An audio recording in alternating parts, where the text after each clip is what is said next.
صحیح مسلم کی روایت ہے، صحابہ فرماتے ہیں کہ ہم ایک مرتبہ ایک دوسرے سے تذکرہ کر رہے تھے اور علامت قیامت کے بارے میں ڈسکشن ہو رہا تھا ایک دوسرے سے۔ نبی اکرم صلی اللہ علیہ وسلم وہاں سے گزرے تو کہا کیا باتیں چل رہی ہے؟ تو کہا ہم قیامت کے بارے میں کچھ ڈسکشن کر رہے ہیں، قیامت کے علامتوں کے بارے میں کچھ ہم جو ہے مشورہ کر رہے ہیں یا اس کے بارے میں گفتگو چل رہی ہے۔ تب نبی اکرم صلی اللہ علیہ وسلم نے ان سے کہا کہ قیامت قائم نہ ہوں گی، انہا لن تقوم حتی ترون قبل عشر، کہ یہ قیامت قائم نہ ہوں گی جب تک کہ تم 10 نشانیاں نہ دیکھ لو۔ اب وہ کیا کیا نشانیاں تھی؟ فرمایا فذکر الدخان، اور پھر فرمایا پہلا دھواں، پھر فرمایا والدجال، اور اس کے بعد فرمایا دجال کا خروج، ودابہ، اور زمین سے ایک جانور کا نکلنا، وطلوع الشمس من المغرب، اور سورج کا مغرب سے نکلنا، پھر فرمایا ونزول عیسیٰ ابن مریم، اور عیسیٰ علیہ السلام کا نازل ہونا، ویاجوج وماجوج، اور پھر جو ہے چھٹا فرمایا یاجوج اور ماجوج کا نکلنا، وثلاثۃ خسوف، اور 3 پھر زمین کا دسنا،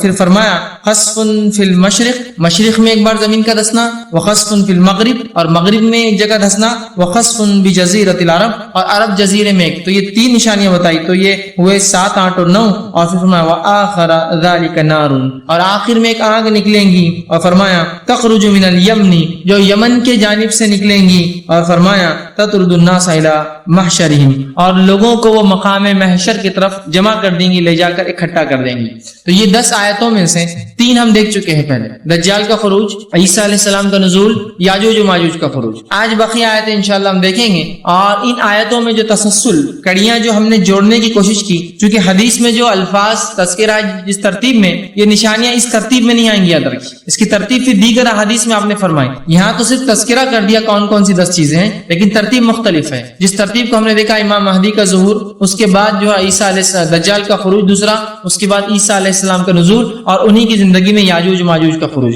اب آئیے اس کے بعد جو سلسلہ ہوگا، جو چیزیں ہوں گی، اس میں جو اہم چیز ہے جو اس حدیث میں تھا کہ 3 جگہ زمین دھس جائیں گی، 3 جگہ زمین دھس جائیں گی۔ اور یاد رکھیں زمینات تو ویسے کئی جگہ دھستی ہے، لینڈ سلائڈ، لینڈ زمینیں کھسک جاتی ہے، زمینیں دھس جاتی ہے، اچانک زمین اندر چلی جاتی ہے جس سے شہر اور بستیاں اور مکانات وہ ہو جاتے ہیں، یہ تو بہت ہوتے ہیں۔ لیکن قیامت سے پہلے چونکہ علامت کبریٰ ہے، اور میں نے یہ بات آپ کے سامنے اس سے پہلے رکھی تھی، علامت کبریٰ قیامت کی وہ بڑی نشانیاں ہوتی ہے جو غیر فطری اور غیر معمولی ہوں گی۔ فطری طور سے زلزلے عام دنوں میں بھی آتے ہیں، فطری طور سے زمینیں تو عام دنوں میں دھستی ہے، لیکن یہ غیر معمولی ہے اور فطرت سے ہٹ کر ہونے والا ہے۔ جیسا کہ چھوٹی نشانیاں وہ ہے جو فطرت پر ہے اور بس غیر معمولی طور سے بڑھ جائیں گی، مطلب زنا ہر دور میں ہوتا ہے، ہوتا رہا ہے، آج بھی ہوتا ہے، قیامت سے پہلے بڑھ جائیں گا، کیونکہ غیر فطری نہیں، لیکن بڑی علامتیں غیر فطری ہے۔ تو یہ جو 3 جگہ زمین دھسیں گی، یہ معمولی دھسنا نہیں ہوگا، بلکہ یہ اتنا زبردست دھسا ہوگا کہ بات پورے دنیا میں شہرت پا جائیں گی، معروف ہو جائیں گے، یہ اس کی خصوصیت ہوں گی، چونکہ یہ قیامت کی علامت ہے۔ یاد تو یہ زمین کا دھسنا معمولی دھساؤ نہیں ہوگا، یہ بہت بڑا دھسنا ہوگا۔ اور زمین کے دھسنے سے مراد آپ لوگوں میں سے اگر کسی نے دیکھا ہوگا زمین کیسی دھستی ہے، تو اچانک جو ہے بستیاں وسیع ہوتی ہے اور وہاں جو ہے زمین اندر چلی جاتی ہے اور کئی 100 میٹر کے گڑھے پڑ جاتے ہیں، گھر مکانات سب اندر چلے جاتے ہیں، اس کے ایک سب برباد ہو جاتا ہے۔ یہ ہے دھسنا زمین کا، اندر چلا جانا اچانک، یہ کیا ہے کسی چیز کا بیٹھ جانا، ٹھیک ہے۔ زلزلے یہاں مراد نہیں، زلزلے ایک الگ چیز ہوتی ہے، دھسنا ہے زمین اندر چلی جانا، یہ اپنی بستیوں کو لے کے اچانک نیچے گر جانا، ٹھیک۔ تو اس کے بعد جو بڑی علامت ظاہر ہوں گی جس سے لوگوں کو پتہ چل جائے گا قیامت بڑی قریب ہے، ٹھیک، وہ ہوگا 3 جگہ زمین کا دھسنا، اتنا زبردست، اتنا بڑا دھساؤ کہ یہ بات پورے دنیا میں معروف ہو جائیں گی، یہ فطرت سے ہٹ کر کچھ دھسا ہوگا، یاد رکھیں۔ واللہ عالم کتنا بڑا، کس حد تک، کیسا ہوگا، لیکن حدیث میں جو باتیں پتہ چلتی وہ ایسا ہے کہ کچھ جگہیں تو ایسی دھسیں گی کہ بڑے بڑے شہر اچانک ختم ہو جائیں گے۔ ایک بڑا شہر ہوگا، وہ زمین جب دھسیں گی ایک طرف تو ایسا دھسیں گی کہ مکمل شہر ختم۔ زلزلے میں شہر گر جاتے ہیں، باڑھ میں شہر صرف بہہ جاتے ہیں، عمارتیں ٹوٹ جاتی ہیں، زمین دھسنے میں وہ سیدھا زمین کے اندر اتر جائیں گے، زمین ایک طرح سے انہیں نگل لیں گی، یاد رکھیں۔ تو ایسے 3 جگہ زمین دھسیں گی جو اتنے بڑے دھسا ہوں گے جس سے لوگوں کو پتہ چل جائے گا، جو غیر فطری ہوں گا، بہت زیادہ اثر رکھنے والی چیز ہوگی، اور یہ خبر جو ہر جگہ پھیل جائیں گی، یاد رکھیں، ٹھیک۔ یہ خصوصیت ہوگی ان 3 جگہوں کے دھسنے کا، ٹھیک۔ اب جو ہے دھسنے کے تعلق سے جو باتیں ملتی ہیں ہم کو اور روایتوں میں جو چیزیں آپ صلی اللہ علیہ وسلم فرمائیں، مستدرک حاکم کی روایت ہے جس میں جو ہے دھسنے کے تذکرے اور بہت سی روایت ہے جس میں دھسنے کے تذکرے، ایک تذکرہ آپ کے سامنے رکھتا ہوں۔ آپ صلی اللہ علیہ وسلم فرمایا ابو امامہ رضی اللہ عنہ حدیث کے راوی اور کہتے ہیں رسول اکرم صلی اللہ علیہ وسلم فرمایا اور کہا میری امت کے کچھ لوگ کھانے پینے اور لہو اور لعب میں رات گزاریں گے. مطلب ایک زمانہ آئے گا لوگ اتنے گناہگار ہو جائیں گے کہ کھیل کود میں، فالتو کاموں میں اور اس طرح کی چیزوں میں لوگ جو ہے کھانے اور پینے میں، اور کھانے اور پینے سے مراد یہاں حلال نہیں بلکہ حرام کھانے اور پینوں میں اور لہو اور لعب فالتو کاموں میں، بیکار کی چیزوں میں راتیں گزاریں گے. پھر فرمایا رات گزاریں گے جب صبح ہوں گی تو سب کے سب خنزیر بن چکے ہوں گے. جب صبح ہوں گی تو اللہ ایسے لوگوں کو سب کے سب جو ہے سور بنا دے گا، خنزیر بنا دے گا. اس کے بعد فرمایا بن چکے ہوں گے اس امت کے بعض قبائل کو ان کے گھروں سمیت زمین میں دھسا دیا جائے گا، اور بعض قبائل ایسے ہوں گے جن کو اللہ رب العزت ان کی پوری بستی کو زمین کے ساتھ مطلب اندر دھسا دے گا، اور فرما دھسا دیے جائیں گے. جب صبح ہوں گی تو لوگ کہیں گے کہ آج رات بنو فلاں کا قبیلہ دھس گیا. مطلب یہ دھساؤ اتنے عام ہو جائیں گے کہ لوگ گناہ میں اتنے ملوث ہوں گے کہ ہر روز صبح ڈسکشن ہوگا کہ آج کون دھسا، تو بتایا جائے گا وہ فلاں قبیلہ آج دھس گیا، فلاں قبیلہ اندر دھس گیا، اس لیے کہ وہ لہو اور لعب اور حرام کاریوں میں اپنی راتیں گزارتے تھے. اللہ نے ان کو دھسا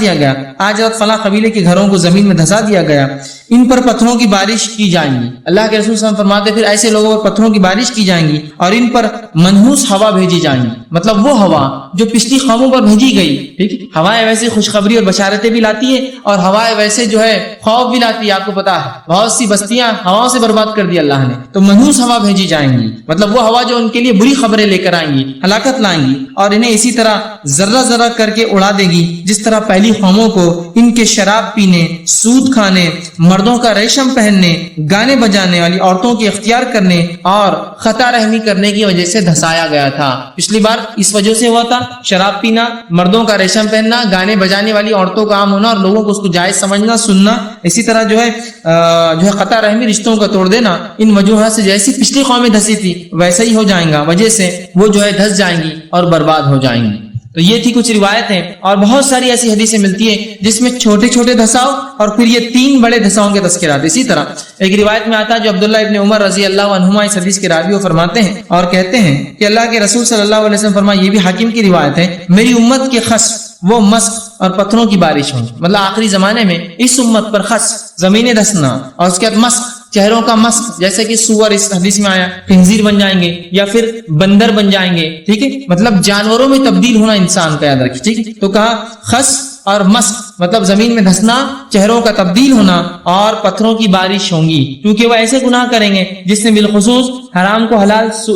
جو ہے شراب پینا، سود خوری اور مردوں کا اپنی نفس پہ ریشم کو حلال کر لینا. جس طرح سے آج دیکھا جا رہا ہے ریشم شریعت میں حرام ہے، سونا مرد کے لیے حرام ہے، اسی طرح شراب حرام ہے، سود خوری حرام ہے، لیکن قیامت سے پہلے اتنی بڑھ جائیں گی کہ اللہ اس کے سبب لوگوں کو زمینات کے اندر جو ہے زمین کے اندر دھسا دے گا. اسی طرح آپ صلی اللہ علیہ وسلم فرماتے ہیں اور کہتے ہیں، عبداللہ ابن عمر رضی اللہ عنہ اس حدیث کے راوی کہتے ہیں، ایک شخص تکبرانہ انداز میں اپنی چادر زمین پر گھسیٹتے ہوئے چل رہا تھا. زمین میں دھسنے کا ایک واقعہ جو آتا ہے وہ یہ ہے کہ ایک شخص جو ہے تکبرانہ انداز میں اپنی چادر کو گھسیٹتا ہوا زمین پر چل رہا تھا. اللہ رب العزت کو اتنی بری لگی اس کی چال، ایک تو کپڑا لٹکانا یہ برا عمل ہے تکبر کے علاوہ، پھر وہ اکڑ کر چل رہا تھا. اللہ نے آسمان پر زمین میں دھسا دیا اور قیامت تک وہ زمین میں دھستا چلا جائے گا. ٹھیک، دھسانے کے تعلق سے جو گناہ تکبر سے چلنا اور مختلف دوسرے جرائم جو کر رہے ہیں تو گویا ہو سکتا ہے یہ جرائم اتنے لیول تک اس زمانے میں بڑھ جائے کہ اللہ رب العزت قوم اور شخص کو نہیں بلکہ بڑے بڑے شہروں کو جو ہے زمین کے اندر جو ہے زمین کو حکم دے گا اور زمین ان کو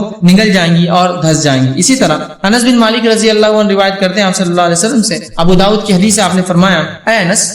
لوگ جو ہے مختلف شہروں میں رہائش اختیار کریں گے. آپ کو فرما رہے قیامت سے پہلے لوگ مختلف شہروں میں رہائش اختیار کریں گے، رہنا پسند کریں گے. ان میں سے ایک شہر کا نام بصرہ یا بصیرہ، اس طرح سے آپ نے الفاظ آ کرے، بصرہ یا بصیرہ اس کا نام ہوگا. اگر تمہارا وہاں سے گزر ہوا یا اس میں داخل ہونے کا اتفاق ہوا تو اس کی شوریلی زمین مطلب بنجر زمین سے، اس کی زرعی پیداوار سے، اس کے بازاروں سے، اس کے عمرہ کے دروازوں سے بچ کر رہنا. مطلب اس شہر میں داخل نہ ہونا، نہ بنجر زمین پہ، نہ زراعت والی زمین پر، نہ بازاروں میں جانا، نہ مالداروں کے دروں پر جانا نہ جانا، اور آپ نے فرمایا آگے بچ کر رہنا، تم اس کی نواحی علاقوں تک ہی رہنا، مطلب اس کے اطراف کے علاقوں میں رہنا، آس پاس رہنا، لیکن شہر میں نہ جانا، کیونکہ اس شہر والوں کو زمین میں دھسایا جائے گا، ان پر پتھروں کی بارش ہوگی اور وہاں زلزلے آئیں گے، ٹھیک، اور کچھ لوگ وہاں رات گزریں گے مگر صبح ہونے سے قبل بندر اور خنزیر بن جائیں گے۔ مطلب قیامت سے پہلے لوگ یا شہر کے شہر اللہ کی نافرمانیاں، اللہ کی معصیت اور گناہوں میں ایسے ڈوب جائیں گے کہ اللہ رب العزت ان شہروں کو ڈبا دے گا، جس میں سے ایک شہر کا نام آپ نے لیا جس کا نام حدیث میں بصیرہ یا جو ہے بصرہ آتا ہے۔ تو آپ نے فرمایا انس اگر تمہارا وہاں جانا ہو تو قطعاً اس شہر میں داخل نہ ہونا، نہ بنجر زمین پہ ہونا، نہ اچھی زرخی زمین پر، نہ کسی مالدار کے گھر پر جانا، نہ اس کے بازار میں داخل ہونا، دور علاقوں میں رہنا، مطلب ایسی بستیاں جہاں گناہ اور معصیت کے کام ہوتے ہیں، ان بستیوں میں جانے سے احتیاط کرنا چاہیے، اس لیے کہ جب اللہ کا عذاب آتا ہے تو سب پر آ جاتا ہے، تو کہا وہاں نہ جانا، اور وہ لوگ گناہ کریں گے حتیٰ کہ اللہ رب العزت راتوں رات انہیں دھسا دیں گا، اور باقی لوگ جو اس میں اطراف ہوں گے، جو اس میں جائیں گے، اللہ ان کو کیا کریں گا، بندر اور خنزیر بنا دیں گا، بندر اور سور بنا دیں گا۔ اور ایک بات یاد رکھیے، جب اللہ کے عذاب کی بنیاد پر کوئی مخلوق تبدیل ہوتی ہے تو یہ زندہ نہیں رہتی، اس کی بات آپ یہ مت سمجھیے کہ آج کے دور کے بندر یہ بھی کسی زمانے میں انسان رہے ہوں گے، اللہ نے بنا دیا، نہیں، اس لیے کہ اللہ کے رسول صلی اللہ علیہ وسلم کی حدیث ہے، عبداللہ ابن عباس رضی اللہ عنہما فرماتے ہیں کہ آپ صلی اللہ علیہ وسلم فرمایا جب اللہ نے جو ہے کسی کو مخلوق کو ایسا بنی اسرائیل کو بندر اور سور بنا دیا تو یہ 3 دن زیادہ نہیں جی سکتے، ان کو ایسا بنا دیا جاتا ہے، لوگ عبرت حاصل کرتے ہیں اور وہ مر جاتے ہیں، تو ان کی نسلیں نہیں چلتی، یاد رکھیے، مطلب وہ آگے نہیں بڑھتے ہیں کہ ان کی اولادیں پیدا ہوتی نہیں، وہ 3 دن میں مر جاتے ہیں، اس لیے کہ عذاب ہوتا ہے، ٹھیک ہے، تو وہ 3 دن زندہ ہوتے ہیں پھر مر جاتے ہیں۔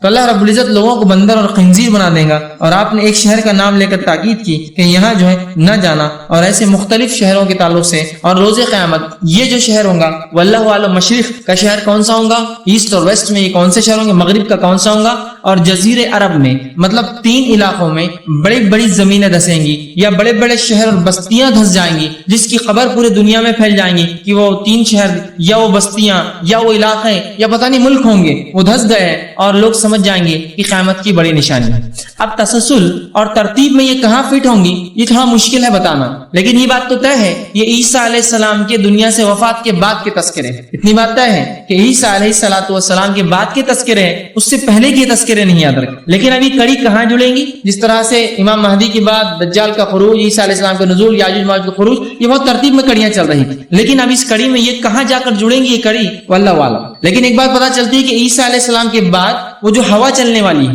ایک ہوا چلیں گی جو میں نے کہا تھا جو ہر مومن کو آئیں گی اور جو بھی ایمان رکھتا ہوگا مر جائیں گا، یہ ہوا عیسیٰ علیہ السلام کے بعد ہوں گی، اور یہ واقعات اس ہوا سے پہلے کی ہوں گی شاید، کیونکہ عیسیٰ علیہ السلام کے وفات کے بعد جو ایک ہوا چلیں گی وہ بالکل فوراً بعد نہیں، وہ ایک وقفہ ہوگا، ایک عرصے کے بعد ہوگا، اس لیے کہ اس کے بعد لوگ مومن کافر پھر بن جائیں گے اور مومن انتقال کر جائیں گے، کافروں پر قیامت قائم ہوگی۔ تو یہ واقعہ شاید اس ہوا سے پہلے کا ہوگا جس میں مومنوں کو پتہ چل جائے گا قیامت آ رہی ہے، ٹھیک۔ تو یہ تھا کچھ باتیں جو قیامت کی ایک علامت جو بڑی ہے، جس کو اگر ترتیب میں دیکھا جائے تو یہ ہوتی ہے 4تھی، 5ویں اور 6ٹھی۔ آپ نے فرمایا ایک زمین کا دھسنا مشرق، ایک زمین کا دھسنا مغرب، ایک زمین کا جزیرۃ العرب، مطلب یہ اتنی بڑی نشانیاں ہیں کہ تینوں کو آپ نے الگ بیان کیا، اور 10 میں سے یہ 3 ہیں، مطلب 30% کا قریب اس کی تعداد ان نشانیوں کی اتنی بڑی ہوں گی، واللہ عالم کیا حل نہ کیا اور کیا معاملات اس وقت ہوں گے، اور کس درجے کی کس پیمانے کا یہ ڈسٹرکشن اور نقصان ہوں گے امت کو، انسانیت کو، ہم بہرحال نہیں جانتے، لیکن چونکہ قیامت کی بڑی نشانی ہے، غیر فطری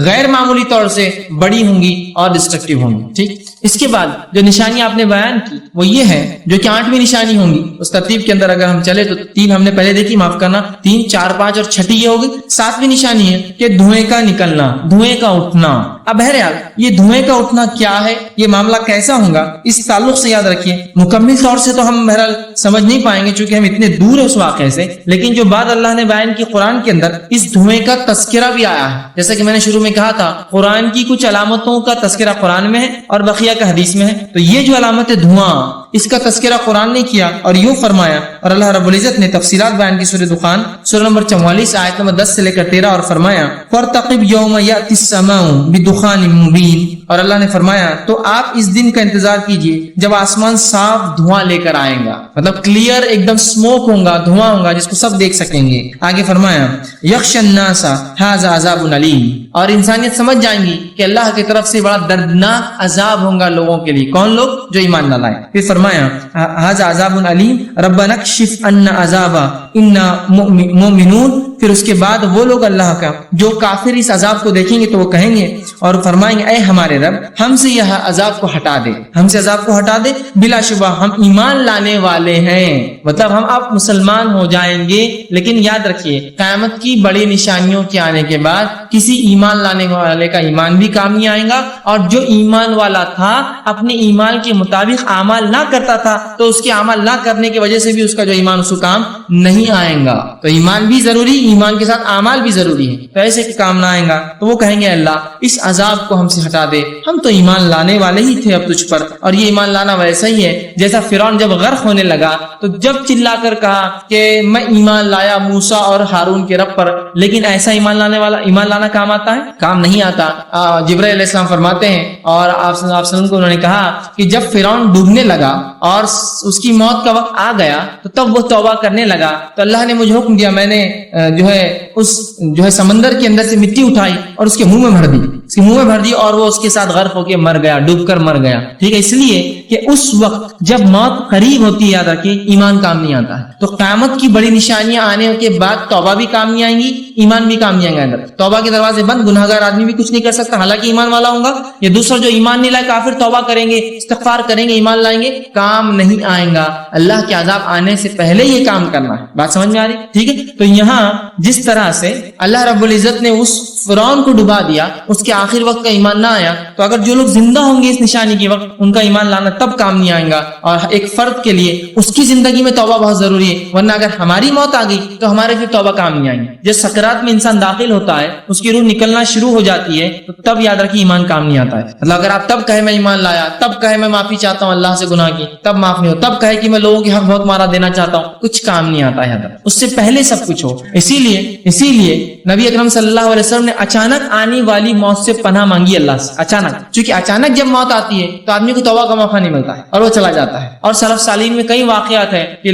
صحابہ نے اور تابعین پناہ مانگتے تھے اچانک آنے والی موت سے، اس لیے کہ ہوتا کیا اس میں انسان کو توبہ وہ نصیب نہیں ہوتی۔ تو لہٰذا اب ہم اور آپ تو جانتے نہیں ہماری موت کب آئیں گی، تو ہمیشہ توبہ کرتے رہیے تاکہ جب بھی آ جائے کم از کم اس سے پہلے ہم تائب ہو چکے ہو، توبہ تو کر چکے ہو گناہ سے۔ وہ ابھی چھوڑنے کا ارادہ ہوتا ہے نا، انسان توبہ کرتا ہے پھر گناہ چھوڑتا ہے نا، یہ کہ نہیں ہوتا، پہلے نادم ہوتا ہے توبہ کرتا ہے پھر چھوڑتا ہے، تو کم از کم توبہ ہو۔ ٹھیک ہے، اور نبی اکرم صلی اللہ علیہ وسلم ہر روز 70 یا ایک روایت میں 100 مرتبہ توبہ اور استغفار کرتے ہیں۔ حالانکہ آپ بخشائے تھے لیکن اس کے باوجود یہ توبہ کی کثرت امت کو تعلیم تھی کہ تم بھی کثرت سے اللہ سے توبہ اور اپنے گناہوں سے استغفار کیا کرو۔ ٹھیک ہے، تو یہاں اللہ فرماتا ہے کہ وہ لوگ جو اس وقت ایمان کام نہ آئیں گے، پھر اللہ فرماتا ہے ان لهم الذکر وقد جاءهم الرسل مبین، اور پھر اللہ فرماتا ہے اور وہ کہتا ہے ان کے لیے نصیحت کیوں کر ہوگی، اب میں کیوں نصیحت ان کو بھیجوں گا جبکہ ان کے پاس ایک کھلا اور کھول کر بیان کرنے والا رسول آ چکا ہے۔ مطلب انبیاء کے آنے کے بعد پھر اللہ کے پاس قومی حجت نہیں قائم کر سکتی، ہم کو معلوم نہیں تھا۔ اللہ فرما رہا ہے کہ جب میرا نبی آ چکا ہے، کھول کر میری آیتیں بیان کر چکا ہے، تو کافروں کا اب یہ کہنا کہ ہم ایمان لا کام نہیں آئیں گے، پہلے اگر لاتے اس عذاب سے تو ٹھیک تھا۔ ٹھیک ہے، تو یہاں جو ہے اس بات کو بیان کیا گیا کہ جب دھواں جو ہے واضح دھواں، دیکھیے کچھ دھواں تو ایسے ہوتے ہیں جو دیکھ نہیں پاتے آپ، دھواں تو نکلتا ہے لیکن کلر لیس ہوتا ہے، لیکن یہ دھواں واضح ہوگا، سب اس کو دیکھیں گے۔ اب اس تعلق سے ایک واقعہ یہ بھی آتا ہے، نبی اکرم صلی اللہ علیہ وسلم کے زمانے میں بھی ایک بار قریش نے دھواں دیکھا، لیکن یہاں وہ دھواں مراد نہیں، یاد رکھیے، ورنہ آپ کہیں گے وہاں بھی تو ہوا۔ سیرت میں ایک واقعہ آتا ہے کہ آپ صلی اللہ علیہ وسلم نے مشرکین کو بددعا دی، جب یہ ایمان نہ لائے تو 7 سال قحط آیا، 7 سال، تو وہ قحط سالی میں اناج کی اور جانوروں کی کمی سے ہوتا ہی ہوتا کہ ان مشرکین کو دن کے اندر بھی آنکھوں کے سامنے دھواں نظر آتا تھا، کمزوری سے، سمجھے نا، یا چیزوں کی کمی سے، نعمتوں کے زوال سے، آپ بہت چکر آ رہے ہیں، مجھے سامنے سمجھ میں نہیں آ رہا کیا دکھ رہا اور کیا نہیں دکھ رہا، دن میں تارے نظر آ رہے، اس طرح سے ان کو دھواں نظر آتا تھا، کافروں ان مشرکین کو قریش کو دھواں نظر آتا تھا۔ تو یہ ایک تو بات ہوگی، لیکن یہ دھواں جو مراد ہے یہ قیامت سے پہلے کا، یاد رکھیے، وہ بھی دھواں ہے، وہ ایک الگ واقعہ ہے، لیکن یہ دھواں جو ہے قیامت کی بڑی نشانیوں میں سے، تو آپ نے فرمایا دخان دھوئیں کا جو واقعہ ہے، ٹھیک ہے، تو یہاں جو یہ دھواں ہے یہ بڑی علامت ہے، اور جس طرح سے قیامت کی علامتیں کچھ زمین سے تعلق رکھتی ہے، زمین کا دسنا، کچھ آسمان سے تعلق رکھتی ہے، اسی طرح اس کا تعلق بھی آسمان سے، یاد رکھ کہ آسمان واضح دھواں لے کر آئے گا، ایک کلیئر سموک انسان دیکھیں گا، اور یہ اتنا غیر معمولی ہوگا، پوری دنیا اس کو دیکھیں گے. اس کی خصوصیت یہ ہوں گی غیر معمولی. آپ اگر کتنی بھی لکڑی جلا لے, کتنا بھی کچھ کر لے, تو اتنا دھواں نہیں پیدا کر سکتے جو اتنا غیر معمولی ہو کہ دنیا کو گھیر لے. ایک خطہ گھیرا جا سکتا ہے کچھ آنکھ سے, لیکن یہ دھواں اس قدر مقدار میں ہوگا کہ دنیا کو گھیر لے گا اور لوگ سمجھ جائیں گے آخرت قیامت قریب ہے, توبہ کریں گے, استغفار کریں گے, معافی مانگیں گے, لیکن توبہ نہیں قبول کی جائیں گے. ٹھیک ہے, تو یہاں اس آیت نے اس کی وضاحت کی اور اس کا تعلق آسمان سے. اسی طرح جو دھوئیں کے تعلق سے باتیں ہمیں جو حدیث سے ملتی ہیں, بہت تفصیلات یاد رکھیے. آخرت کی جو بڑی آخری نشانیاں ہیں بہت مفصل نہیں ہیں, جیسا کہ امام مہدی کی بات ہی بہت تفصیلی تھی ایک چیز, ان میں تفصیلات نہیں یاد رکھی, بس مختصر بتا دیا گیا. وہ اس اعتبار سے ہو سکتا ہے انسان سمجھ نہ پائے ان تفصیلات, کیونکہ یہ معاملہ آخرت کا ہے, قیامت غائب کا ہے, قیامت قائم ہونے سے پہلے کا ہے, اور بہت سی بار تو ہم ان چیزوں کو نہیں سمجھ پاتے جو ہماری دور میں ہے لیکن جس کو ہم نے دیکھا نہ ہو. اگر کوئی کہے ایک شخص سے کہہ رہے وہ فلاں ملک میں 200 مالے کی عمارتیں ہوتی, تو جس نے اونچی عمارتیں دیکھی وہ کہیں گا پتہ نہیں کیسی ہوتی ہوں گی 200 مالے کی, لیکن جب وہ اپنی حقیقی آنکھوں سے دیکھیں گا تو وہ تعجب حیرت زدہ ہو جاتا ہے, ایسی ہوتی ہے 200 مالے کی عمارت, ہے نا. تو ہم چونکہ اس کو دیکھ نہیں پائیں گے, اس کی تفصیلات نہیں دی گئی قرآن میں بھی اور احادیث میں بھی تفصیلات نہیں دی, اس لیے یہ غائب سے تعلق رکھتی ہے اور ممکن ہے کہ ہم سمجھ نہ پائیں. لیکن جو چیدہ تھوڑی تھوڑی باتیں, ان 5 بقیہ علامتوں کی 6 بلکہ 7 علامتوں کی میں رکھ رہا ہوں, جس میں سے دھواں, اس کے تعلق سے عبداللہ ابن مسعود رضی اللہ عنہ فرماتے اور کہتے ہیں یہ جو دخان ہے 2 ہیں. ایک وہ دخان جو گزر چکا ہے آپ صلی اللہ علیہ وسلم کی زندگی میں, سیرت میں آ چکا واقعہ, اور دوسرا وہ ہوگا جس میں زمین اور آسمان کی خلا بھر جائیں گی. اتنا دھواں ہوگا کہ زمین اور آسمان کے بیچ کی جو اسپیس خلا ہے پوری دھوئیں سے بھر جائیں. اتنا ہیوی اسموک, اتنا زیادہ دھواں, اتنا سخت دھواں کہ زمین اور آسمان پوری دھوئیں سے بھر جائیں گے. فرماتے بھر جائیں گی, اور مومنوں پر تو اس کا اثر صرف زکام جیسا ہوگا. مومنوں کو کیا تکلیف ہوگی اس دھوئیں سے؟ صرف جیسا کہ دھواں لگ گیا تو آپ کو کیا ہوتا ہے, ناک بہتی ہے, تو بس مومنوں پہ اثر یہ ہوگا ناک بہ جائیں گی. لیکن وہ کہتے ہیں کافروں پہ یہ اثر ہوگا کہ ان کے سر پھٹیں گے, کانوں میں سے خون نکلیں گے, ان پہ بہت خطرناک اثر ہوگا اس کا. یہ دھواں جو ہوگا, یہ دھواں اتنا سخت ہوگا لیکن اور زمین آسمان کو بھر دیں گا. اور میں بھی سمجھتا ہوں آپ بھی جانتے ہیں دھواں تکلیف دہ ہوتا ہے. کبھی بھی کسی بھی قسم کو آنکھ جلائی کھانا بناتے وقت آپ پریشان ہو جائیں گے دھوئیں سے, آنکھیں بند کرنا پڑتی ہے. جو عادی بھی ہے اگر اس کو عادت بھی ہے اس دھوئیں کی تب بھی آنسو بہاتے بیٹھتا ہے, وہ تکلیف نہیں ہوتی لیکن آنسو تو برابر جاتے ہیں. ٹھیک, اسی طرح مختلف اور دھوئیں ہوتے ہیں جو نکلتے جن کی تکلیفیں بڑھ جاتی ہے. یہ دھواں اتنا زیادہ ہے, زمین آسمان کی خلا بھر دیا ہے. مومنوں پر اثر یہ ہوگا ان کی ناکیں بہیں گی, جو فطری چیزیں دھواں جانے سے آپ ناک پہنچتے ہیں, آنکھ پہنچتے ہیں اپنے, جیسا زکام کا اثر ہوتا ہے. لیکن کافروں پر اس دھوئیں کا اثر یہ ہوگا. وہ فرماتے اور کہتے ہیں کہ اثر سے جو ہے کافروں کے کان اس سے پھٹ جائیں گے, یا ان کے کانوں سے خون نکلیں گے. کان جیسے پھٹنے کو ہوتا ہے نا, مطلب اتنا ٹینس, اتنا اس کی وجہ سے پریشر آئے گا کہ جیسے کان پھٹتے ہیں نا, انسان ہوتا ہے نا کہ تیز کوئی چیز سنے کان پھٹ رہے بولتا ہے, کوئی چیز آواز سن لے زور سے تو اس کا دل اتنا تیز دھڑکتا ہے, کان پھٹ رہے میرے, مطلب جیسا ایسا لگتا ہے کہ جو ہے اس سے کچھ نہ کچھ پریشر ریلیز ہو جائے گا میرے کانوں سے, یا خون نکل جائے گا, نسیں میری پھٹ جائیں گی. ٹھیک ہے, تو ان کے کان پھٹنے جیسا اس طرح کی کیفیت جو کافروں کی ہوں گی, مومنوں پر اتنا ہوگا کہ صرف ان کی ناکیں سے بہیں گی, آنکھیں بہیں گی, جیسا زکام میں ان کی حالت ہوتے ہیں. ٹھیک, اسی طرح لیکن بہرحال یہ بات طے ہے کہ یہ آخرت سے پہلے کا دھواں ہے. اسی طرح دھوئیں کے بارے میں جو وارد شدہ حدیثیں ہیں ان میں سے کچھ حدیثیں آپ کے سامنے رکھتا ہوں, ویسے مختصر ہی ہے. حذیفہ رضی اللہ عنہ فرماتے ہیں, صحیح مسلم کی روایت ہے کہ ایک مرتبہ رسول اکرم صلی اللہ علیہ وسلم گزر رہے تھے, ہم لوگ تذکرہ کر رہے تھے بیٹھ کر, اور آپ صلی اللہ علیہ وسلم پوچھا کیا تذکرہ؟ ہم نے کہا قیامت کا. تو آپ نے فرمایا کہ قیامت قائم نہ ہوگی جب تک کہ 10 چیزیں نہ دیکھ لو. فذکر الدخان, سب سے پہلے نشانی بیان کی دھواں. ترتیب میں حالانکہ بعد میں آ رہی ہے لیکن آپ نے سب سے پہلے اس کو بیان کیا, دھواں نکلے گا قیامت کی علامت. اسی طرح ابو ہریرہ رضی اللہ عنہ فرماتے ہیں آپ صلی اللہ علیہ وسلم فرمایا اور کہا, صحیح مسلم کی روایت ہے,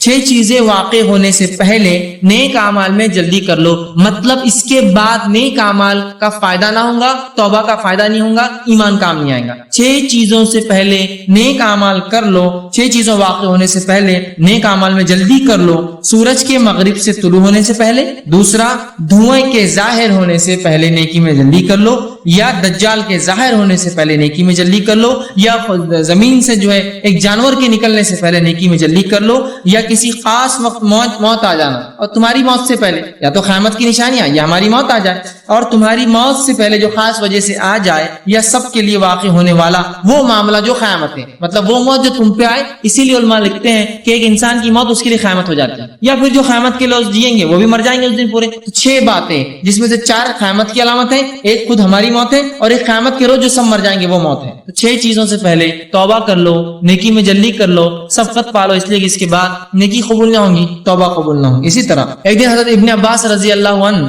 بیٹھے تھے اور ان کے پاس بیٹھے تھے, تو آپ جو ہے رات میں اٹھے اور صحابہ کے پاس عبداللہ ابن عباس رضی اللہ عنہ صحابہ کے پاس ہے اور فرمایا, اور نیند میں تھے, نیند سے اٹھے اور فرمایا کہ آج رات میں سو نہیں سکا, آج رات میں بڑی تکلیف میں تھا, سو نہیں سکا. میں نے پوچھا کس لیے؟ مطلب جو حدیث راوی روایت کر رہے ہیں عبداللہ ابن ابی ملیکہ, وہ کہتے ہیں میں نے پوچھا آپ رات بھر کیوں نہیں سوئے, آج کیا فکر تھی آپ کو؟ تو کہنے لگے لوگوں نے بتلایا کہ دمدار ستارہ طلوع ہوا ہے. لوگوں نے مجھے بتایا کہ ایک جو ہے ٹیل سٹار جو ہوتا ہے, دمدار ستارے ہوتے ہیں نا کبھی دکھتے ہیں, وہ ظاہر ہوا ہے, طلوع ہو چکا ہے. مجھے خدشہ ہوا کہ کہیں دھواں نہ آ پہنچے, مجھے ڈر لگا کہیں قیامت کی نشانی تو نہیں, کوئی دھواں نہ آ پہنچے. اب اس لیے اس حدیث سے ایک بات اور بھی ظاہر ہو رہی ہے, جو عبداللہ ابن عباس کا جو ڈر ہے کہ وہ جو دمدار ستارہ نکلا رات میں, مجھے ڈر ہوا کہ دھواں نہ آ جائے, شاید یہ دھواں آسمان سے آئے گا کسی بلا کی شکل میں, ہائر پاسبلٹیز. کیونکہ آپ نے کیا کہا حدیث میں, مجھے رات کسی نے بتایا کہ دمدار ستارہ دکھا ہے, تو مجھے ڈر لگا کہیں اب دھواں نہ آ جائے اس کے پیچھے. مطلب ستارے کی آنے جانے سے تقدیر کے فیصلے وہ نہیں ڈر رہے ہوں, وہ ڈر رہے ہیں کہیں یہ ستارہ جو آ رہا ہے قیامت کی کوئی نشانی نہ ڈالے, وہ دھوئیں والی. تو اس سے ایک بات جو ہمیں پتا چل رہی وہ یہ ہے, شاید کہ ان کا یہ خیاس تھا یا صحابہ میں یہ بات عام تھی کہ وہ جو دھواں آئے گا, کوئی ستارہ آ کر زمین پہ ٹکرائے گا جس کی بنیاد پر دھواں دنیا میں پھیل جائے گا, جس کے بارے میں سائنس بھی آج کہتی ہے کہ اگر کوئی ستارہ دمدار یا کوئی ستارہ جو ہے گردش کرتا ہوا اپنے راہ سے بھٹک جائے, اس کا کچھ پتھر, ستارہ بہت بڑی چیز ہوتی ہے, اس کے کچھ پتھر نکل کے اگر گردش سے نکل جائے اور جو ہے زمین کی کشش جو ہوتی ہے اس کی جو اس کی قدرتی کشش ہے, جس کو کہتے ہیں زمین کا گریویٹی جو فورس ہوتا ہے, اگر وہ کشش کھینچ لے اور وہ آ جائے تو اتنے نقصان دہ ہو سکتے ہیں کہ اگر ایک آگے دنیا پہ لگ جائے, جس کا سائز کوئی بہت بڑا ہونا ضروری نہیں, ایک آدھے سے 1 کلومیٹر بھی اگر اس کا سائز ہو جائے, وہ اس رفتار سے چونکہ چلتے ہیں آسمان میں, اگر وہ آگے ٹکرا جائے تو یہ دنیا کو برباد کرنے کے لیے کافی ہو, چونکہ جب وہ آ کے ماریں گا دنیا میں تو دنیا کی ہر چیز کو ذرے میں تبدیل کر دیں گا. حالانکہ اس کا سائز صرف اتنا ہوگا لیکن اس کی رفتار اتنی زیادہ ہوگی, اور جب وہ انسانی دنیا میں جب پہنچے گا جس میں ہمارا جو فضا ہے اس کے اندر آکسیجن ہوتی ہے. تو بہرحال ہمارا معاملہ اس دھوئیں کا چل رہا تھا, عبداللہ ابن عباس کے اس واقعے کا کہ آپ رات بھر نہ سوئے, صبح اٹھے اور اٹھ کر کہا کہ کل مجھے کسی نے بتایا کہ دمدار ستارہ دکھا ہے, تو مجھے ڈر ہوا کہ کہیں دھواں نہ آ جائے, دھواں نہ پہنچا ہو, اسی خیال سے میں پوری رات سو نہ سکا. ٹھیک, تو اس سے صحیح مسلم کا یہ جو ہے یہ ابن کثیر کا واقعہ ہے اور سورہ دخان میں اس کی تفصیلات آپ دیکھ سکتے. تو اس صحابی کے اس ڈر سے جو بات پتا چل رہی وہ یہ ہے کہ ہو سکتا ہے یہ جو دھواں ہے یہ آسمانی کسی بلا کے, آسمانی کسی عذاب کے نتیجے میں یہ دھواں دنیا میں پھیلے گا اور بہت سخت دھواں ہوگا. جو ان کا ڈر تھا کہ ایک ستارہ دکھا تو خوف خدشہ ہے کہ وہ ستارہ دنیا سے گزرے, اور اس کے ہم جانتے ہیں ٹیل سٹارز جو ہوتے ہیں دمدار ستارے, ان کے پیچھے دھواں ہوتا ہے, اسموک ہوتی ہے اور پارٹیکلز ہوتے ہیں اور پتھر ہوتے ہیں چھوٹے اور بڑے سائز کے, جو ہو سکتا ہے دنیا میں آ کے ٹکرا جائے, جس سے ہوگا کہ جب دنیا میں ٹکرائیں گے دنیا جو ہے ذروں میں تبدیل ہو کر دھوئیں کی شکل اختیار کر لے, اور چونکہ وہ جب دنیا کے اندر داخل ہوگا تو دنیا میں آکسیجن ہوتی ہے, آکسیجن سے جب وہ پتھر ملے گا تو آنکھ پیدا کرے گا, اس لیے کہ وہ ہائیڈروجن سے بنے ہوئے اکثر چیزیں جو خلا میں وہ آنکھ پیدا کریں گے اور جلتا ہوا آ کر لگیں گا, اور ان کی رفتاریں بہت تیز ہوتی ہے. یاد رکھیے عموماً جو ستارے یا جو سیارے مطلب جو آسمان میں خلا میں چلتے ہیں ان کے تعلق سے آتا ہے کہ 1,25,000 میل فی سیکنڈ کی رفتار سے بھاگتے ہیں, یہ مطلب انیمیجنیبل سپیڈز ہوتی ہیں ان کی. جو عمومی اعتبار سے جو کائنات سرکتی ہے, جو چلتی ہے, وہ تقریباً کم بیش 1,25,000 میل فی سیکنڈ سے بھاگتی ہے, پوری کائنات جو چلتی ہے ہر اس میں, اور اس میں بھی پھر وہ الگ بھاگتے ہیں اور رفتار سے ان کی رفتار اسپیشل ہوتی ہے, ان میں بھی تیز رہتے ہیں. تو ہو سکتا ہے یہ عبداللہ ابن عباس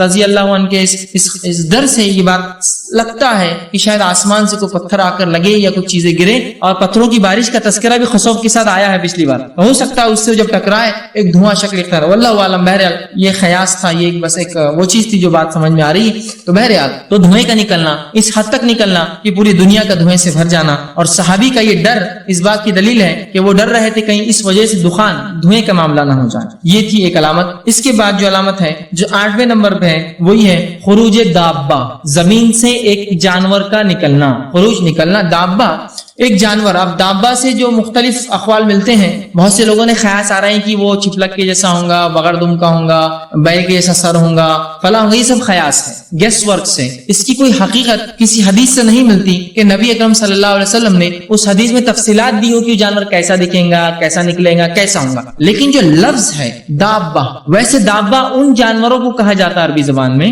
جو زمین پر مکمل طور سے اپنے جسم کو اٹھا کر نہیں چل سکتے, رینگتے ہوئے چلتے ہیں, جیسے کہ چپلک ہوئی جس کو ہم انگلش میں ریپٹائلز بولتے ہیں. یہ ایگزیکٹلی اپنے پیروں پر ویٹ بھی نہیں اٹھا سکتے ہیں اور اپنے پیر اور جسم دونوں سے جیسے مگر میں چلتا ہے، پیر بھی سے چلتا ہے اور جسم کو بھی گھسڑتا ہے زمین کے اوپر. تو دابا ایسے ہی جانور ہوگا. اسی طرح وہ چھپلک جس کو گھوڑپڑ بولتے ہیں اردو میں، اس کو دب بولتے ہیں عربی زبان میں، کیونکہ وہ بھی کیا ہے، زمین کو چٹک کر، ریپٹائل ہے، چٹک کر چلتی ہے، اس کا پیٹ زمین سے رگڑتا ہے، حالانکہ پیروں پر چلتی ہے لیکن پھر بھی مکمل پیروں پر وزن نہیں اٹھا پاتی. اسی طرح جو ٹینک ہوتا ہے، ملٹری ٹینک، اس کو دبابا بولتے ہیں، اس لیے کہ وہ بھی جب چلتا ہے تو زمین سے چٹک کر چلتا ہے. ایگزیکٹلی ہماری کاروں جیسا اٹھاوا نہیں دکھتا ہے، وہ زمین کو چٹک کر چلتا ہے. تو دابۃ الارض، زمین سے کوئی جانور کا نکلنا، نام سے تو لگتا ہے کوئی ریپٹائل ہوگا، واللہ عالم، لیکن ہم اس معاملے میں کوئی رائے نہیں رکھتے ہیں، اس لیے کہ صحابہ سے کوئی اقوال ثابت نہیں ہے، تابعین سے کوئی بات ثابت نہیں ہے. جو کچھ باتیں وہ خیاسہ ہیں، تو خیاس آ رہے ہیں ہم نہ جاتے ہوئے اللہ نے کہا زمین سے جانور کا نکلنا. اور اس کے تعلق سے سورہ نمل سورہ نمبر 27 آیت نمبر 82 میں اللہ نے فرمایا اور کہا وَإِذَا وَقَعَ الْقَوْلُ عَلَيْهِمْ أَخْرَجْنَا لَهُمْ دَابَّةً مِّنَ الْأَرْضِ تُكَلِّمُهُمْ أَنَّ النَّاسَ كَانُوا بِآيَاتِنَا لَا يُوقِنُونَ. اللہ رب العزت فرماتا کہتا اور جب ان پر قرب قیامت کا وعدہ آ پڑے گا اور بات پوری ہو جائیں گی تو ہم ان کے لیے زمین سے ایک جانور نکالیں گے. دابۃ الارض، زمین سے ایک جانور نکالیں گے اور وہ ان سے کلام کریں گا. بے شک یہ لوگ ہماری آیت پر یقین نہیں رکھتے تھے. مطلب کافروں سے کلام، مومنوں سے کلام، لیکن کافر وہ ہوں گے جو آیتوں پہ جو یقین نہیں رکھتے تھے، اصل سزا کے مستحق وہی ہوں گے. تو یہاں فرمایا زمین سے جانور نکلیں گا. اب یہ دابہ کیا چیز ہے؟ تو اس سے جو اس آیت سے بات پتہ چلی، پہلی بات زمین سے نکلیں گا، اور لفظ بھی دابہ کا ہے. تو گمان ہوتا ہے کہ کوئی ایسا جانور جو مکمل اپنا وزن نہیں اٹھا پائیں گا، پیر اور اپنے اس سے رگڑتا ہوا چلیں گا، اس لیے گمان ہے، ایک گیس ہے الفاظ کے. دوسرا کہ وہ جو ہے لوگوں سے بات کریں گا. کیا فرمایا اللہ نے؟ عرضی تکلمہم، لوگوں سے کیا کریں گا؟ وہ بات چیت کریں گا. اس کی خصوصیت یہ ہوں گی دوسرے جانوروں سے ہٹ کر یہ بات کریں گا، لوگوں سے بات کریں گا. اور یہ بات اس کی یہ ہوں گی جو ایمان نہ لایا اس کو تنقید کریں گا، جو ایمان لایا اس کی تعریف کریں گا. مومنوں کو چھوڑ دیں گا اور جو ایمان نہ لایا اس کو تنقید کریں گا، برا بھلا کہیں گا اور اس کو کچھ سزائیں بھی دیں گا. حدیثوں میں آتا ہے یہ جانور. ٹھیک ہے، تو زمین سے جانور نکلنا، اور یہ بھی قیامت کی بڑی نشانی ہے. قرآن میں بھی اس کا تذکرہ ہے، اور توبہ اس کے بعد قبول نہیں ہوں گی، یاد رکھیں لوگوں. ٹھیک ہے،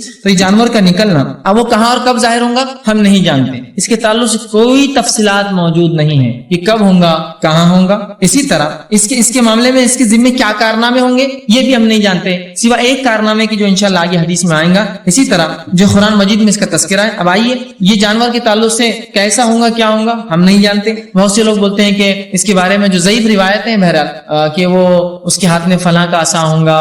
داؤد علیہ السلام کی انگوٹھی ہوں گی اور اس کا فلاں ہوگا. اللہ عالم، اس کی ہم تفصیلات نہیں جانتے. کیا معاملہ ہوگا، کیسے ہوگا، کہاں سے نکلیں گا، کیا کریں کارنامے ہم نہیں جانتے. جو بات آیت سے پتہ چلی زمین سے نکلیں گا، دوسرا لوگوں سے بات چیت کریں گا. اور جو حدیث میں اس کے تعلق سے بات ملتی ہے وہ یہ ہے کہ یہ ایک جانور ہے، یہ زمین سے نکلیں گا، قیامت سے پہلے نشانی ہوگا، لوگوں سے بات کریں گا. بس اتنی ہی باتوں کا تذکرہ ملتا ہے. کہاں نکلیں گا اس کی تفصیلات نہیں ہے. آئیے کچھ حدیثیں اس کے تعلق سے بہرحال کچھ باتیں دیکھتے ہیں. کوئی صحیح حدیث بہرحال اس کے نکلنے کے تعلق سے وارد نہیں ہے. اور وہ لوگوں سے بات کریں گا، اور اس کے کارنامے کیا ہوں گے، جو ایک ہی کارنامہ دیں گا وہ سنا دیتا ہوں. ابو امامہ رضی اللہ عنہ فرماتے اور کہتے ہیں جو زمین سے جانور نکلیں گا وہ جو کارنامے کریں گا اس میں سے ایک کارنامہ یہ ہوں گا، کہتے ہیں وہ جانور نکلیں گا اور لوگوں کے ناکوں کو داغے گا. وہ ایک کارنامہ یہ انجام دیں گا جب نکلیں گا، وہ لوگ جو ایمان نہیں لائے ان کی ناک کو داغیں گا. داغنا سمجھتے ہیں؟ داغنا اس عمل کو بولتے ہیں جب آدمی اس کے جانور خلط ملط نہ ہو دوسرے جانوروں سے، ان جانوروں پہ ٹیگ لگاتے ہیں آنکھ کے ذریعے. کسی چیز کو جلاتے ہیں، اس کو گرم کرتے ہیں اور گرم کر کے جانور کے جسم پہ مار دیتے ہیں، جس سے اس کے اتنے جسم کے بال جل جاتے ہیں اور اس پر ایک نشان آ جاتا ہے کہ جانور فلاں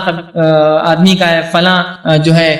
گروپ کا ہے، وہ فلاں آدمی کا ہے. ٹیگنگ جس کو بولتے ہیں، داغنا اس کو بولتے ہیں. تو وہ جانور زمین سے نکلیں گا، اور حدیث میں جو بات آ رہی ہے وہ صحیح روایت ہے کہ وہ ناکوں کو داغیں گا، لوگوں کی ناک پر داغ لگائیں گا، ٹیگ کریں گا. پتہ نہیں واللہ عالم کس طرح سے کیا معاملہ ہوگا، لیکن ناکوں کو داغیں گا. اور صرف کافروں کی ناک کو داغیں گا، مومنوں کو سرکا دیں گا بازو، کافروں کی ناک کو داغیں گا. اور حدیث میں الفاظ ہے پھر وہ سب تم میں گھل مل جائیں گے. اور وہ لوگ جن کو ناکوں کو داغیں گا وہ سب تم میں گھل مل جائیں گے، حتیٰ کہ ایک شخص اونٹ خریدیں گا اور کوئی اس سے پوچھے گا کہ یہ اونٹ تم نے کس سے خریدا، تو وہ کہیں گا میں نے اس شخص سے خریدا جس کی ناک داغی بھی ہے. مطلب وہ جانور لوگوں کی اتنی زیادہ کافروں کی اور لوگوں کی ناکوں کو داغیں گا، چٹکے دیں گا، نشان لگائیں گا. واللہ عالم کیا نشان ہوں گے، کیا لکھیں گا، کیا کریں گا. لکھ دیں گا کہ چونکہ وہ بہت سے لوگوں کو لکھیں گے اور وہ کافر ہوں گے، تو ایک دوسرے سے جب لوگ خرید و فروخت کریں گے، مطلب اس کے بعد بھی دنیا بھی باقی رہیں گی، تو لوگ پوچھیں گے اونٹ تم نے کس سے لیا؟ تو بولیں گے وہ نہیں کہ اس کے ناک پہ نشان لگایا تھا جانور نے، اس سے لیا، مطلب اس کی شناخت بن جائے گا، وہ اس کی پہچان ہوگا، یاد رکھیں۔ تو وہ داغ دیں گا، داغ ایک نشان لگائیں گا، اور بالخصوص ناک پر۔ اور میں سمجھتا ہوں ناک کی اہمیت جسم میں کیا آپ سب جانتے ہیں، ناک ایک خاص مقام رکھتی نا، مطلب انسانی چہرہ جسم میں خاص مقام رکھتا، اور چہرے پہ کیا چیز آپ کو خاص مقام رکھتی ہے؟ انسان ناک دیکھتا، بہت کھڑی ناک والے ہیں، بہت چپٹی ناک والے، ان کی تو ناک بہت ہی اونچی لگتی ہے میرے کو، ہے نا، مطلب یہ کہ ناک اونچی نہیں ہے، مطلب بہت اپنے آپ کو گھمنڈ کرتے ہیں، غرور کرتے ہیں، ہے نا، تو ناک جو ہے ایک سٹیٹس ہوتا ہے انسان کا، تو وہ کیا کریں گا، اس سٹیٹس کو برباد کریں گا کافروں کی، مطلب اس پہ داغیں گا، اس سے کیا ہوتا ہے آدمی کا چہرے میں اٹریکشن ناک ہے اور ناک ہی اسے ختم کر دے رہا سب کی، ہے نا، یہ فطری چیز ہے نا۔ آپ بھی اگر کسی بچے کو دیکھنے جاتے ہیں، جب بچے پیدا ہوتے ہیں کسی کو، سب سے پہلے کیا دیکھتے ہیں؟ چہرہ، گورا ہے کالا، دوسرا ناک کیسی، کس کی جیسی، واقعی نہیں کچھ، باقی سب بات نہیں، ناک کس کی جیسی، ناک دادا کی جیسی، نانا کی جیسی، نانی کی جیسی، ماہوں پہ چلے گیا، ہے نا، یہ تمہارے بھائی پہ کا چپٹی ناک والا دکھ رہا ہے نا، مختلف چیزیں، ناک سے ہی پٹنگ ہوتی ہے۔ تو وہ کیا کریں گا، اسی چیز کو اعضاء کو داغیں گا، جس سے جب لوگ اتنے زیادہ داغے جائیں گے اس کی وجہ سے کہ جب لوگ کسی سے اونٹ لیں گے تو دوسرا آدمی پوچھیں کس سے لیا، تو وہ نہیں کہا جس کی ناک کو داغا ہوا ہے جانور نے، اس سے لیا میں نے، مطلب اتنے کامنلی، مطلب لوگوں کو جو ایمان والے نہیں ہوں گے داغتا ہوا جائیں گا، ناک پر داغ لگائیں گا، نشان ایک ٹیگ ماریں گا، کیا ہوں گا وہ واللہ والا، کیا نشان ہوگا ہم نہیں جانتے، لیکن حدیث میں ہے کہ لوگ ایک دوسرے سے بات کریں گے تو اس کے داغ کی بات کریں گے۔ اسی طرح جب لوگوں کو وہ ناک کو جو ہے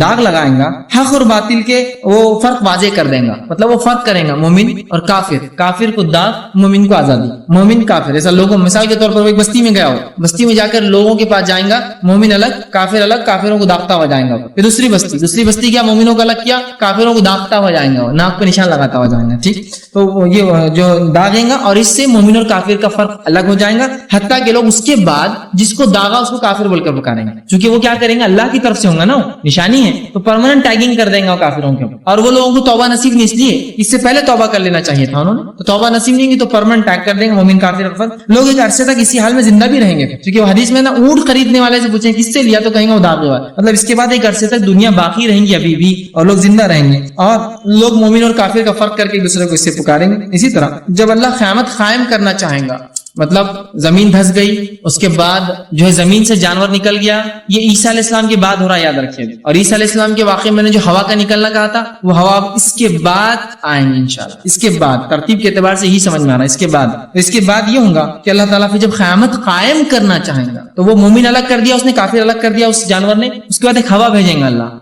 ایک ہوا، وہ ہوا یہ ہوں گی کہ وہ ہر مومن جب اس کو سونگے گا تو وہ مر جائیں گا، حتیٰ کہ آپ سے فرماتے ہیں اگر کوئی مومن پہاڑ کے اندر گھسا ہوا ہے، ایک دم سرنگ کے اندر ہے، وہ ہوا اس کو بھی نہیں چھوڑیں گے، وہاں بھی پہنچ جائیں گے اور وہ اس کو سونگ لیں گا اور سونگتے اس کو موت آ جائیں گے۔ یہ واقعہ میں نے عیسیٰ علیہ السلام کے زمانے میں تفصیلات رکھا تھا، یہاں مختصر رکھ رہا ہوں، ترتیب کے اعتبار سے یہ ہوا کا معاملہ شاید اس واقعے کے بعد جب زمین کا جانور آ کر مومن اور کافر کا فرق کر دیں گا، اللہ مومنوں کی روح قبض کر لیں گا، اب دنیا میں صرف کافر رہیں گے، اور آپ جس حدیث میں فرمایا سب سے بدترین لوگوں پر قیامت قائم ہوگی۔ اسی طرح عبداللہ ابن عمر رضی اللہ عنہ فرماتے ہیں اور کہتے ہیں نبی کے صلی اللہ علیہ وسلم، دجال میری امت میں ظاہر ہوگا اور 40 کی مدت پوری کریں گے۔ وہ کہتے ہیں میں نہیں جانتا آپ صلی اللہ علیہ وسلم 40 دن کہا، 40 سال کہا، یا کیا معاملہ کیا۔ اس کے بعد آپ اللہ رب العزت پھر عیسیٰ علیہ السلام کو بھیج دیں گا، ان کی شکل و شباہت عروہ بن مسعود الثقفی رضی اللہ عنہ کی جیسی ملتی جلتی ہے۔ حضرت عیسیٰ علیہ السلام دجال کو ہلاک کر دیں گے، پھر لوگ 7 برس تک اچھی زندگی گزاریں گے، اور کہیں بھی 2 شخصوں میں درمیان کوئی بغض، کوئی دشمنی، کوئی برا نہ ہوں۔ پھر اللہ تعالیٰ شام کی جانب سے ایک جو ہے ٹھنڈی ہوا بھیجیں گا، یہ ہوا کی خصوصیت ٹھنڈی ہوا ہوں گی جو ہر اس شخص کی روح قبض کر لیں گی جس کے دل میں ذرہ برابر بھی ایمان ہوگا۔ لیکن یہ عیسیٰ علیہ السلام کے بعد اور ان 2 واقعوں کے بعد کا واقعہ یاد ہے، ٹھیک ہے؟ تو ایمان یا جو اور فرمایا بھیجیں گا جو ہر اس شخص کی روح قبض کر لیں گی جس کے دل میں ذرہ برابر ایمان یا بھلائی موجود ہوگی۔ اگر تم میں سے کوئی کسی پہاڑ کی کوہ کے اندر ایک دم گہرائی میں اندر چلا جائے تو بھی داخل ہو جائے تو بھی یہ ہوا وہاں بھی ان کی روح قبض کر لیں گی۔ اس کے بعد زمین پر صرف وہ لوگ رہ جائیں گے جن کی شرنگیزی میں پرندوں کی سی تیزی ہوگی، مطلب اتنے شرارتی، اتنے برے، اتنے فساد والے لوگ، جیسے پرندہ کیسا اڑتا ہے بھوش کرتے کیسا اڑ جاتا ہے، اتنے زیادہ جو ہے شر والے لوگ ہوں گے۔ انہیں نہ نیکی کا پتہ ہوگا نہ برائی کا پتہ ہوگا۔ ان کے پاس شیطان انسانی شکل میں آئے گا اور کہے گا کیا تم میری بات مانو گے؟ وہ کہیں گے تم کہتے ہو تو مان لیتے. پھر شیطان انہیں بتوں کی پوجا کی دعوت دے گا, کہیں گے بتوں کی عبادت کرو, یہ تمہارا معبود ہے, اللہ واللہ کچھ نہیں کرے گا.